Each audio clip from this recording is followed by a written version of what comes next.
Alright, hi everyone, and welcome to your first flipped classroom. Are you scared? Well, you shouldn't be, because today we're going to learn about the simple present. But first, there are some things I want to explain to you. When I talk about the first person singular, I mean I. Second person singular, you. Third person singular, he, she, or it.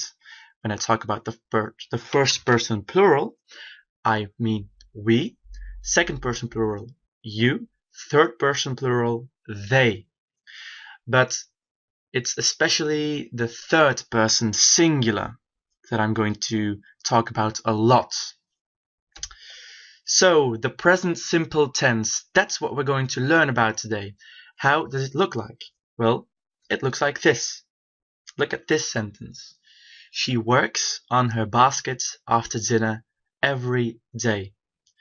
How do we form this classroom? I mean this sentence. Sorry.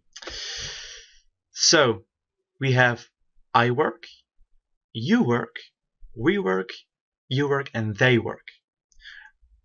But if you look at the middle part here, you can clearly see that we say he works and she works.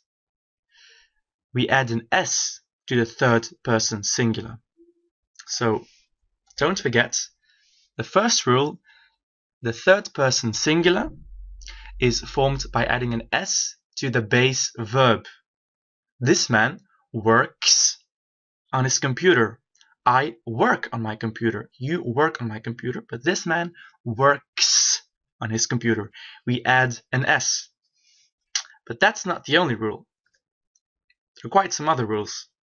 For example, the second rule, verbs ending in s, ks, sh, sh, they have an extra es in the third person singular because these verbs are hissing sounds. Think of a snake hissing. S, ks, sh, sh. These are all hissing sounds. So we have dress, fix, watch, wash. These are hissing sounds. So what do? We add an es to these verbs in the third person singular. So we get she dresses, he fixes. And repeat after me for a while. She watches.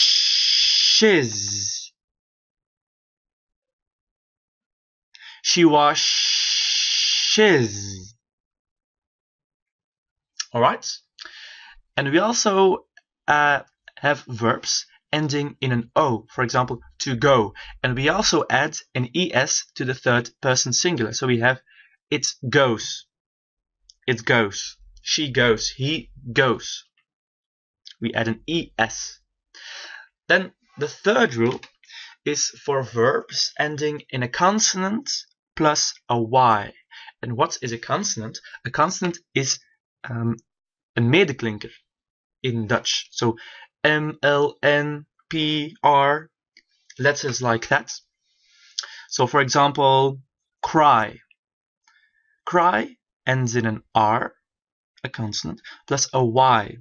So what happens with this verb in the third person singular? Always the third person singular, isn't it?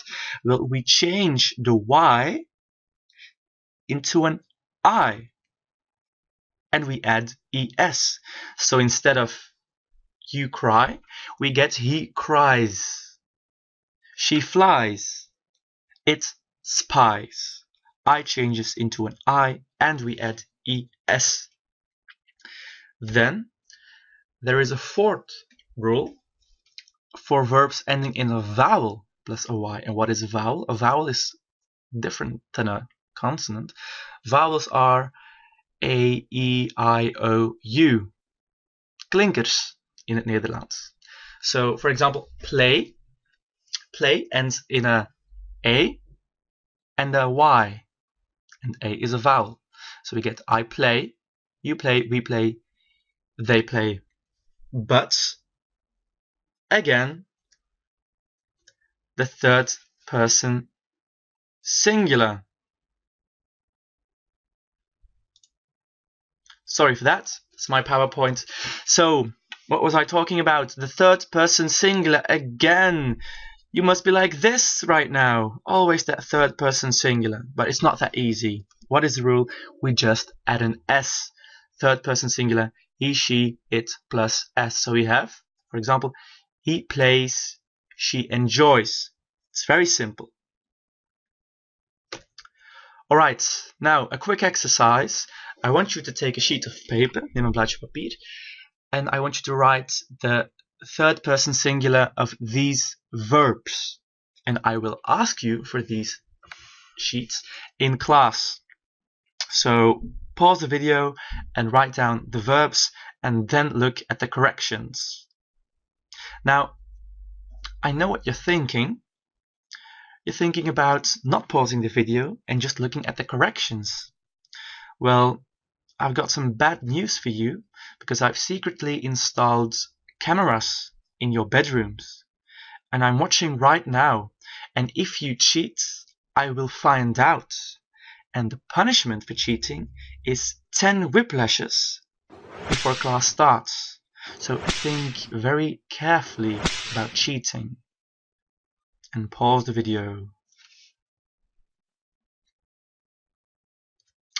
Alright, I trust that you didn't cheat, so here are the corrections.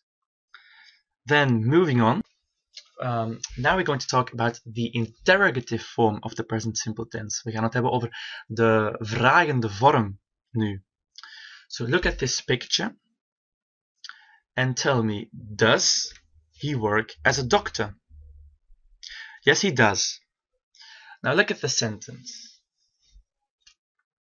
There is something special about it, something different than the other sentences. What? Right, we use to do in the interrogative form. So how does that work? We use to do plus a subject, een onderwerp, plus the verb form without to. And what does that look like? It looks like this. Dus werk jij? Do you work? Werken wij? Do we work? Again, however, the third person singular. Werkt hij? Does he work? Again, we add an es to the verb do. That's how it works. You don't say work you. Je zegt niet, wij zeggen in het Nederlands werk jij, but we don't say work you. In English we say do you work? Does he work? Do they work? Wij gebruiken to do in het Engels om een vraag te stellen. Moving on to the negative sense, de ontkennende zin. Does this man work as a doctor? No, he doesn't work as a doctor. He works as a taxi driver. Again, we use do and we add not. So we say I do not work or I don't work, which is the short form, dat is de verkorting. Don't, T-O-N, afkappingsteken T. Don't work. We do not work, we don't work, they don't work. Again, third person singular, you all know the drill. We add es, so we get he does not work. He doesn't work. That's how it works. Alright, then moving on. We've just seen how we form the simple present. We hebben juist gezien hoe we de simple present vormen. Nu gaan we kijken wanneer we die gebruiken. En waarom. So, first of all, we use the simple present to talk about things which are always true, like general truths or facts in science, wetenschappelijk bewezen feiten. Bijvoorbeeld, water freezes at 0 degrees. Dit is altijd waar. Dat is een wetenschappelijk feit. Daarom gebruiken wij de simple present. Freezes. Water freezes at 0 degrees. What is something else that is always true? Well, the sun always rises in the east. It's always true, so we use a simple present. Another example that is always true, always, no matter what, is your teacher, Mr. Peters, looks very smart. It's always true to use a simple present. You don't believe me? But then I'll tell you something else. Alright, the second thing for which we use the simple present is a habit. Something that happens regularly, dus gewoontes. For example, they usually take a walk with their son. Ze gaan gewoonlijk wandelen met hun zoon. We're talking about a habit, so we use a simple present. And what do you see? What strikes you? Well, this word, usually, I've colored it in green because it's a special word. It's a frequency adverb.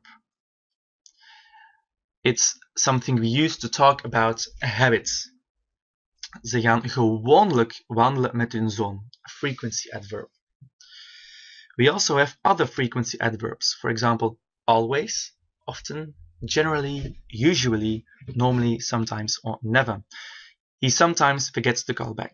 Hij vergeet soms om terug te bellen. And the frequency adverb comes before the verb. Sometimes forgets. Right? So these are words that we use to talk about habits. Wij gebruiken deze woorden om over gewoontes te praten, samen met de simple present. Maar er zijn nog woorden die wij gebruiken om over gewoontes te praten. For example, other time expressions. Every day, every month, Sundays, at the weekends. We also use these words. For example, this is a musician, and what do musicians do? Well, musicians sometimes work on Sundays. And look at this sentence. We see sometimes work on Sundays. Sometimes is a frequency adverb and comes before the verb. But on Sundays is a time expression and comes after the verb. After the verb. But frequency adverbs always come before the verb. What? I'm sorry, the President of the United States doesn't agree with me? Oh yeah, that's right, because it's not true. There is an exception to this. Sometimes a frequency adverb does come after the verb. Namely, with the verb to be. We get, she is always at home with her mother. Always comes after the verb because the verb is to be. We are usually gone by the weekend. The adverb usually comes after the verb because the verb is to be. Alright, so this is an exception. It's an exception. If the verb is to talk, I always talk at home with my mother. Then you hear that the adverb comes for the verb, but now it comes after the verb. So pay attention.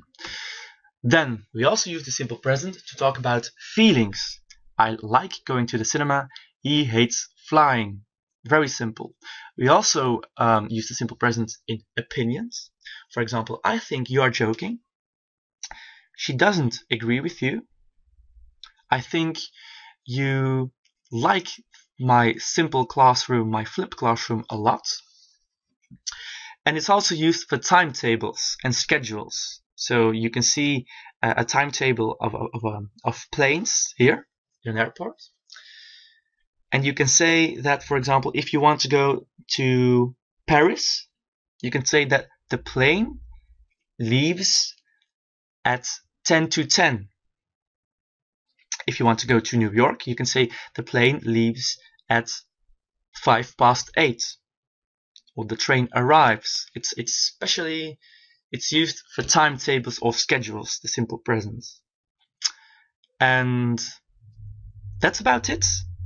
You've learned to use the simple present. Congratulations! That means now you can do homework. And I want you to do this exercise. It's a very short one. I want you to do it for next class. and then we'll correct it. Meanwhile, congratulations again, and I will see you in classroom. Bye bye.